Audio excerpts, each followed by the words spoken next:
아빠를 부탁해. 벤치에 앉아 있는 할아버지의 모습이 할머니의 모습보다 왜 더욱 쓸쓸하게 느껴지는지 모르겠습니다. 이번에 투표하러 가는 그런 모습 가운데 여러 가지 일들도 있고 했겠지만은 가장 제 마음에 오랫동안 남아있는 모습은 딸이 처음으로 이제 투표를 하게 아마 되는지 그런 같아요. 투표를 하게 되는지는 몰라도 투표하고 싶다는 그런 딸의 마음이 있었는가 봐요. 딸이 투표를 해보고 싶다 이런 말을 했다는 기억이 나서 그 딸의 영정을 들고 투표장에 가서 이제 아빠가 투표를 하고 오고 그리고 이제 이렇게 이야기를 하는데요. 딸과 함께 투표장까지 이렇게 산책하면서 왔다. 이렇게 말하고 있습니다. 그 아빠의 모습 바라봤습니다. 서편제라는 영화를 본 기억이 있습니다.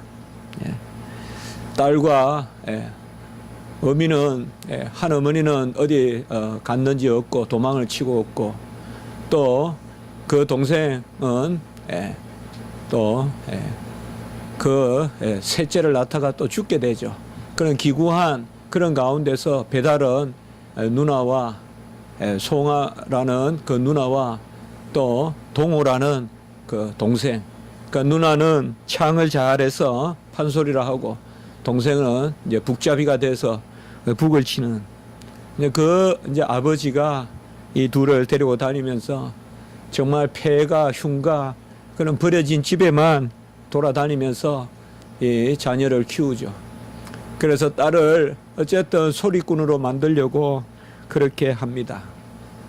그 영화에 보면 아름다운 모습이 어떤 즐거운 모습이 한 군데도 나오는 곳이 없어요. 처음부터 끝까지 한이고 그런 모습인데 한 군데 우리가 잘 알듯이 바로 그런 좀 가장 우리나라에 뛰어난 그 정일성 씨입니까? 그 영화 촬영 감독하는 분 있잖아요. 수염 많이 기르고 그분이 처음으로 시도했다고 그래요.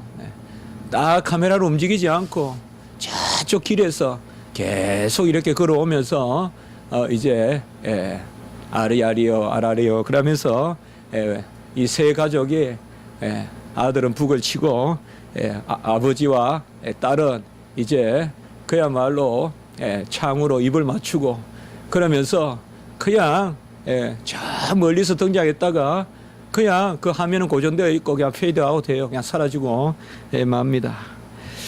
딸이 아주 창을 잘하고 재능이 있는데 그 판소리에는 한이 없으면 소리가 나오지 않는다.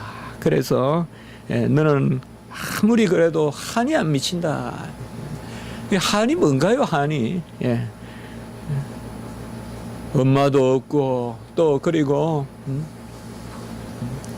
그 고생을 하면서 먹을 것도 없이 정말 돈가죽 서가시 이리저리 떠다녀 다니면서 그것도 한이 쌀만도 한데 그 한이 없다.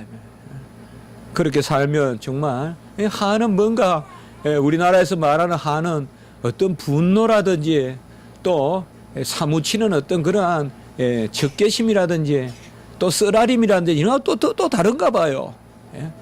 그래서 결국은 부자를 많이 먹여가지고 눈을 멀게 하죠. 눈을 멀게 해서 그 딸이 저는 영화를 2번 본 게 별로 없는데 이 영화는 2번 봤고 그리고 소설도 한 2~3차례 읽어본 기억이 있습니다. 아버지의 마음이 어떨까요? 우리가 예수 그리스도의 그 귀한 것을 알려면 여러 번에서 볼 수가 있어요. 예수님의 생명, 그분은 하나님의 아들이시고 그 가운데서 예수님의 귀한 것을 알 수가 있지만은 예수님의 진짜 귀한 모습을 우리가 알려면 그 아버지의 사랑의 어떠함을 알면 되는 거예요. 그러니까 어느 집에 자녀가 귀하다라고 하는 의미가 뭘까요? 그건 부모의 사랑이에요. 부모가 얼마나 이 자녀를 예주중지하게 키우고 또 이 자녀를 복되게 이렇게 키웠는가.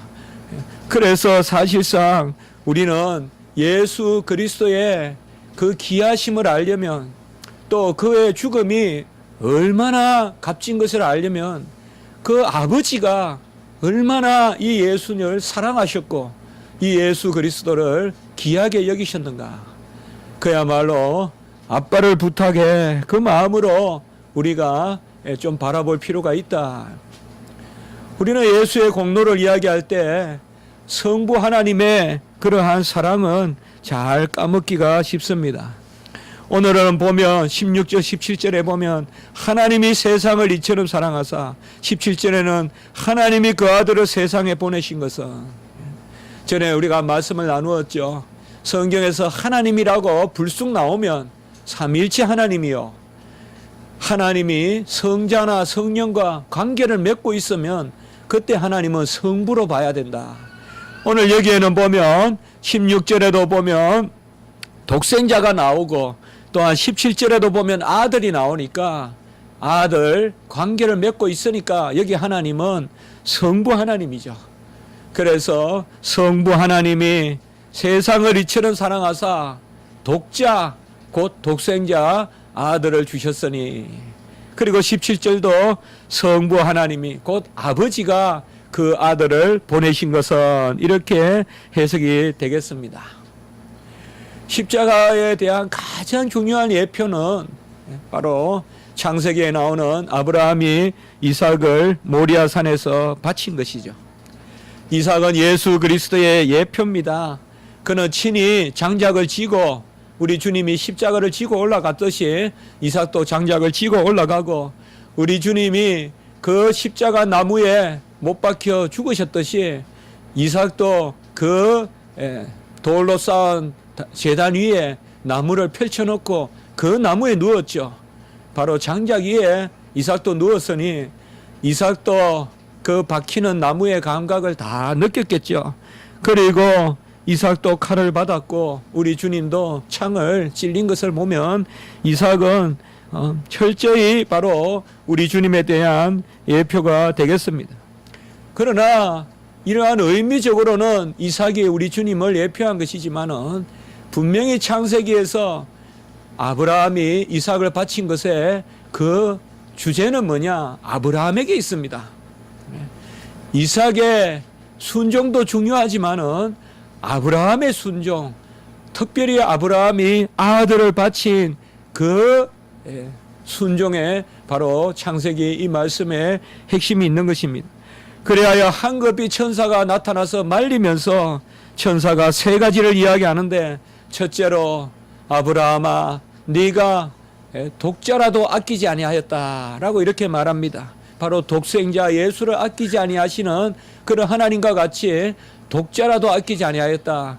아브라함이 독자를 아끼지 아니하였다고 이야기합니다. 그리고 이 여호와의 사자가 천사가 아브라함에게 바로 네가 독자라도 아끼지 아니하였으니 내가 그 씨를 하늘의 별과 바다의 모래와 같이 하겠다라고 이렇게 말한 것입니다. 어떻게 보면 정말 하나님은 아브라함을 시험하셨는데 우리가 야고보서에 보면 시험하셨다고 나오는데 이러한 시험은 그야말로 시험은 세상에서 말하는 그런 유혹이 아니죠. 하나님이 복을 주시기 위한 언약의 시험을 하신 것인데 그것이 뭡니까? 바로 가장 절대적인 것이죠. 극단적인 것이죠. 바로 언약은 뭡니까? 너의 후손을 하늘의 별과 같이 바다의 모래와 같이 하시겠다 하셨는데 그 언약을 맺은 아브라함에게 그 약속을 주신 아브라함에게 요구하신 것은 뭡니까? 바로 이삭이잖아요. 독자잖아요. 이삭이 없이 어떻게 하늘의 별과 같은 후손이 나올 것이며 바다의 모래와 같은 후손이 나오겠습니까? 어떻게 보면 가장 절대적인 것을 요구하신 것이죠.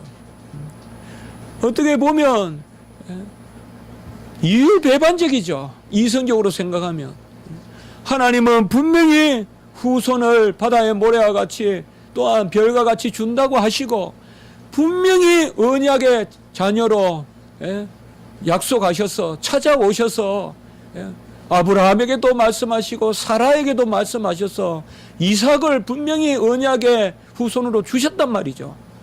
어떻게 분명히 언약의 후손으로 준 이삭을 바치라고 합니까? 이건 하나님의 이율배반적이죠. 앞뒤가 안 맞는 것이죠. 그러면 여기에서 분명히 어떤 일이 일어날까요? 아브라함은 분명히 순종하지 않으려고 했을 거예요. 주여 하나님, 앞뒤가 안 맞습니다. 종은 순종할 수 없습니다. 얼마나 명분도 뚜렷합니까? 얼마나 명분도 뚜렷해요. 할 말도 있죠. 이 이상은 하나님이 언약으로 주신 그 자녀인데 어떻게 하나님이 이 이삭을 바치라고 할 수 있느냐? 좋은 것은 내가 취하고 어려운 것은 빼버릴 수 있죠.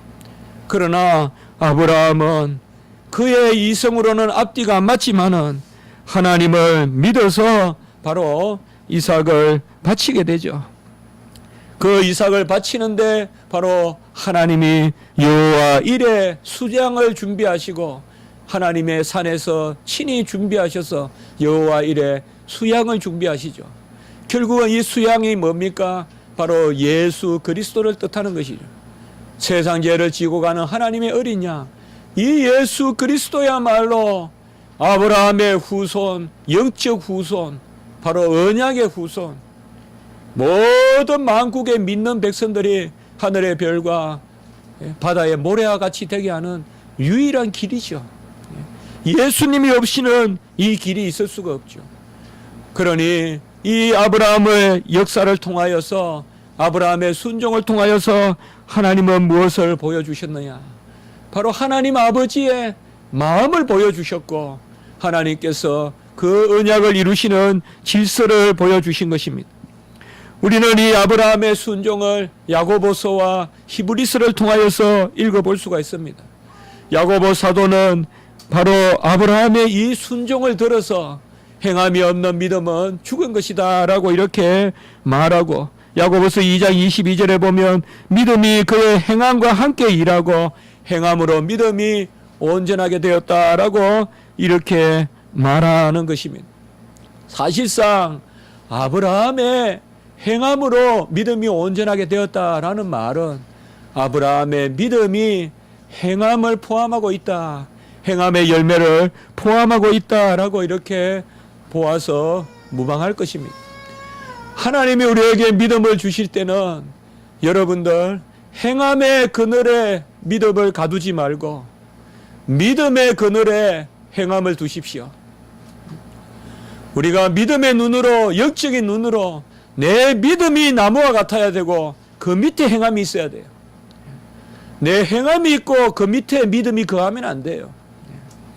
아브라함의 믿음이 큰 나무와 같았던 거예요. 그 안에 이삭을 바치는 순종이 있었어요. 우리 야고보서를 그렇게 읽으면 돼요. 행함이 없는 믿음은 죽었다라고 하니까 행함이 믿음을 끌고 다니듯이 생각하면 안 돼요. 행함은 믿음의 그늘 아래 있는 거예요. 믿음이 큰 나무에 그러한 번성함이 있으면 행함은 그 그늘을 들이우는 거예요. 이것이 바로 야고보서예요. 그래서 결국은 행함이 믿음을 쫓아오는 거예요. 행함을 내세우면 절대 믿음까지 잃어버립니다. 믿음을 내세워야 행함조차 따라오는 것입니다. 믿음이 행함을 끌고 다녀야 돼요. 그것이 바로 아브라함의 그 말씀을 야고보서에 보여주는 것이에요. 히브리서에서도 이 아브라함의 믿음을 이야기합니다. 바로 이삭을 바쳤지만은 아버지의 순종을 창세기에서 귀하게 본 것입니다. 아브라함은 믿음으로 아들 이삭을 드렸습니다. 히브리서에 보면, 특별히 히브리서 우리가 11장 17절에서 19절까지 보면 이삭은 약속받은 애아들이었으나 그리고 내 자손이라 칭하는 그 자손이 이삭으로 말미암았으므나 이삭을 드렸다라고 이렇게 말합니다.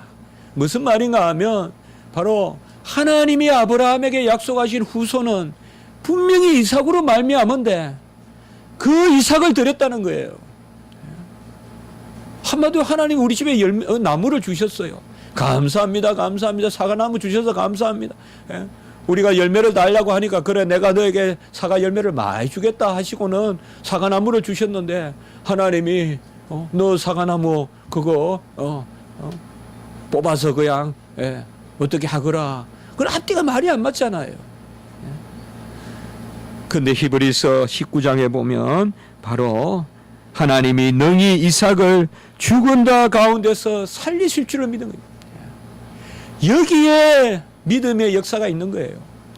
우리가 이성적으로 생각하면 하나님이 앞뒤가 안 맞아요. 이성적으로 생각하면.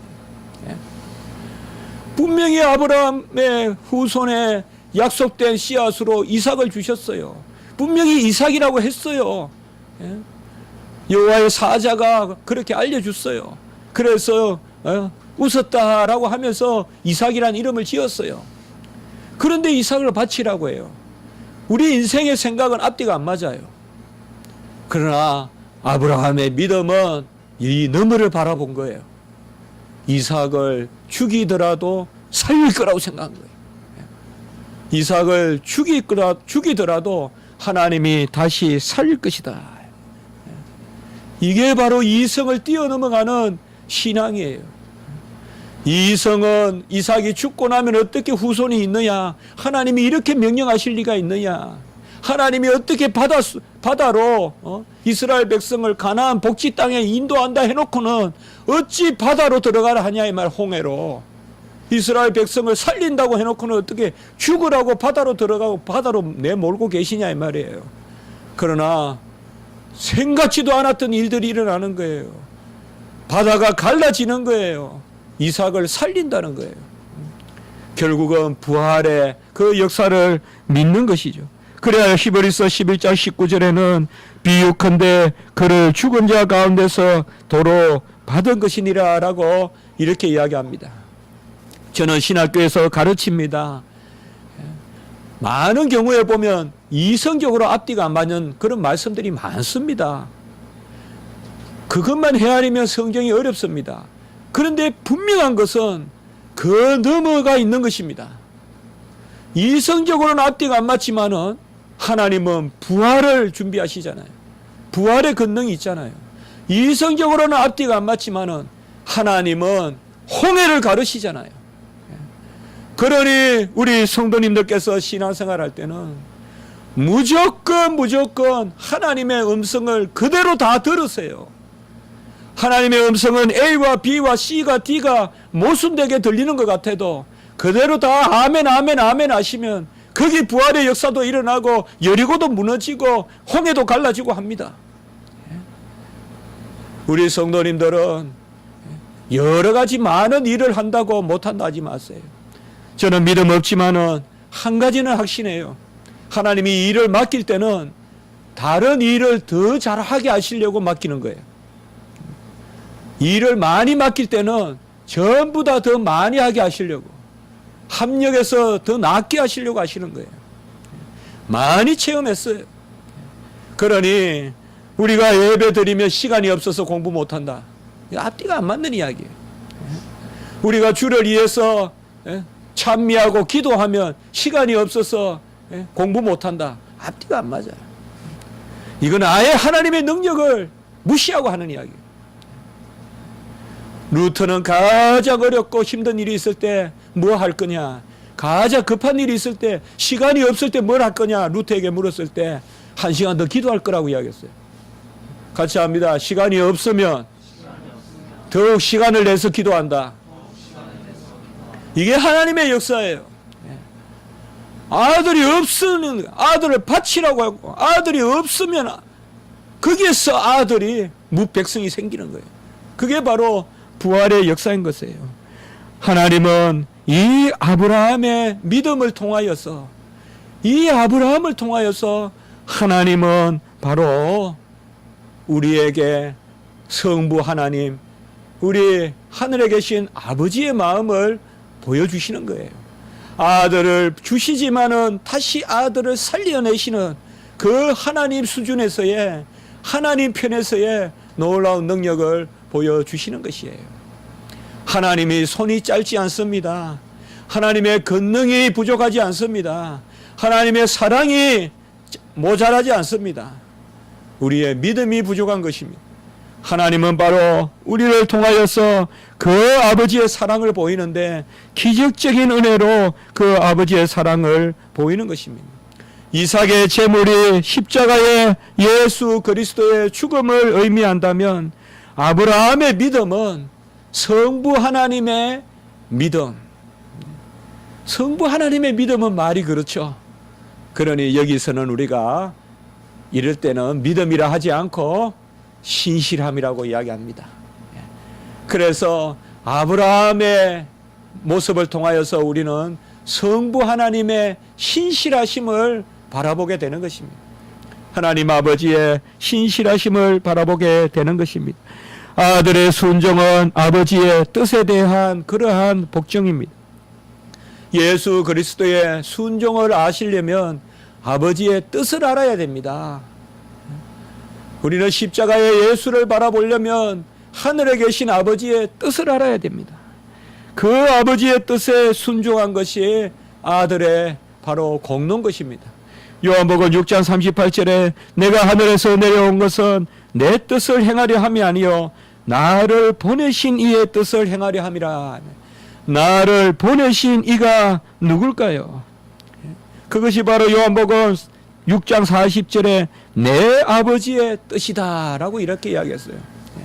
아들이 이 땅에 오셔서 순종하신 것은 내 아버지의 뜻을 이루려 함이라.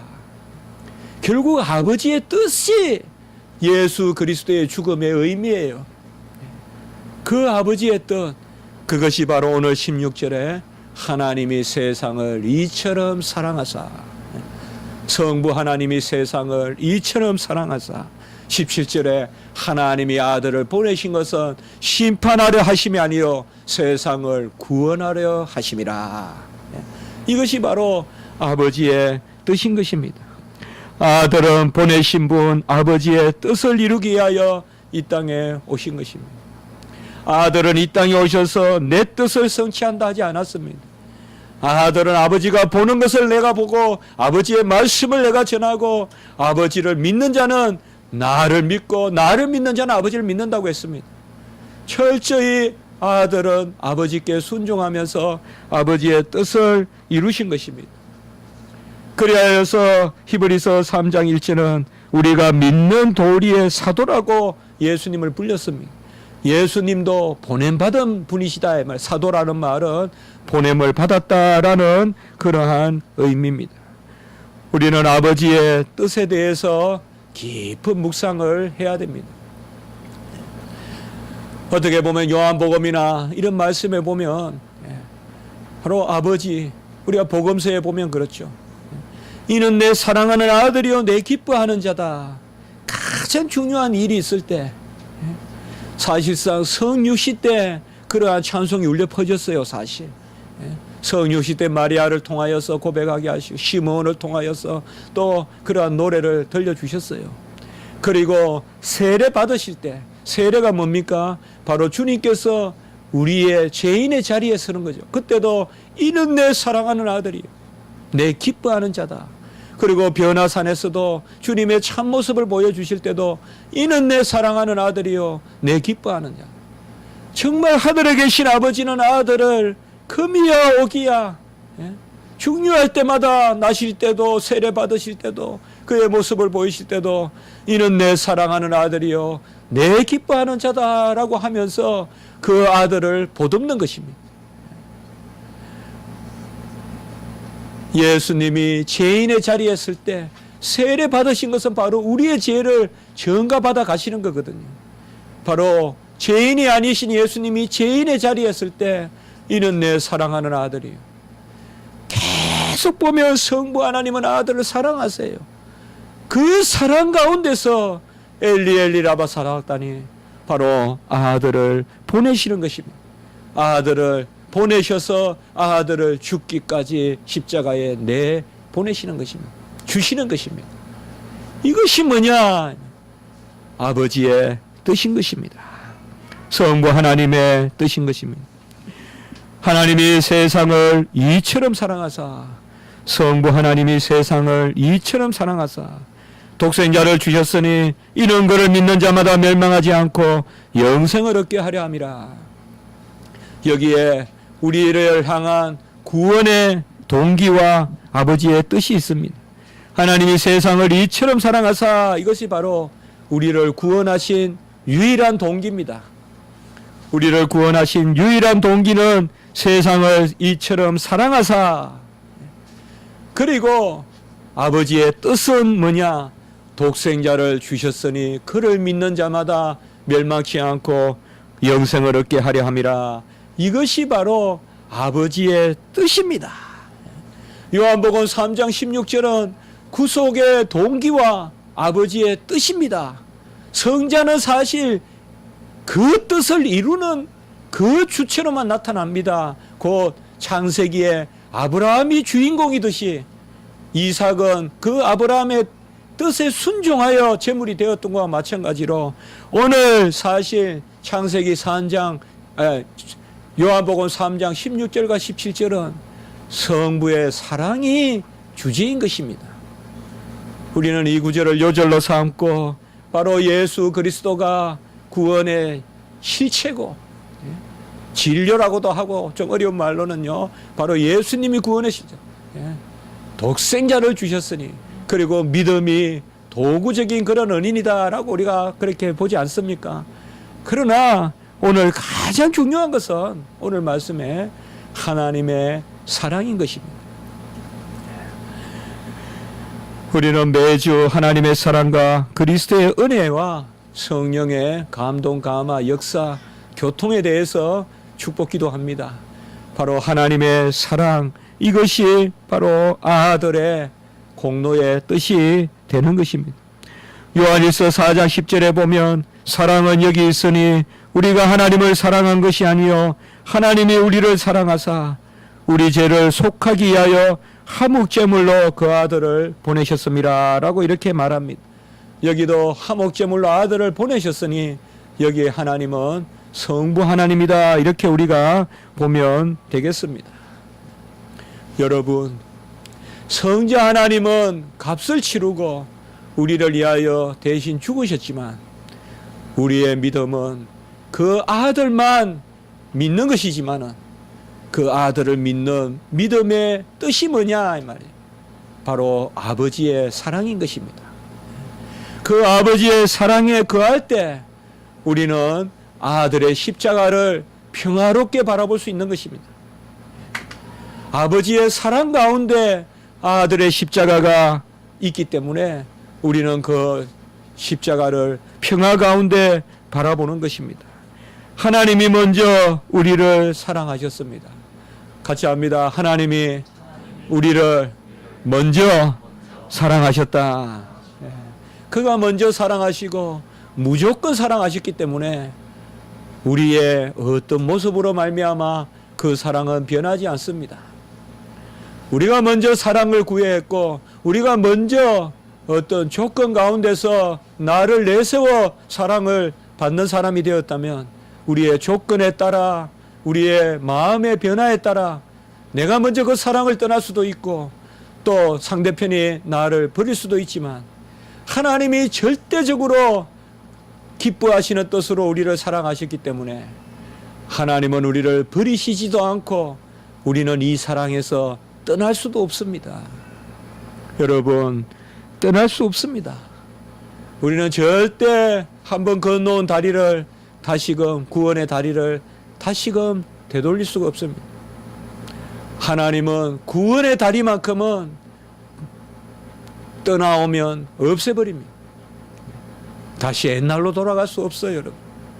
다시 옛날에 그 굴레로 냄새나는 시궁창으로 그 욕시의 세계로 돌아갈 수가 없어요. 그것은 바로 아버지의 사랑이 있기 때문에 그러한 것입니다. 니고데모가 와서 물었습니다. 사람이 어떻게 하여 거듭납니까? 우리 주님께서 물과 성령으로 거듭나야 한다고 했습니다. 물과 성령으로 또 어떻게 거듭납니까? 물로 어떻게 거듭납니까? 사람이 물속에 들어가면 거듭날 수 있습니까? 나오고 나면 그 모습이죠. 어떻게 성령으로 또한 거듭납니까? 그러니 우리 주님께서 니고데모에게 가르쳐 줍니다. 바로 인자가 하늘로부터 내려와서 들려야 하리니, 인자가 하늘로부터 내려와서 들려야 하리니, 바로 예수 그리스도가 하늘로부터 이 땅에 내려와서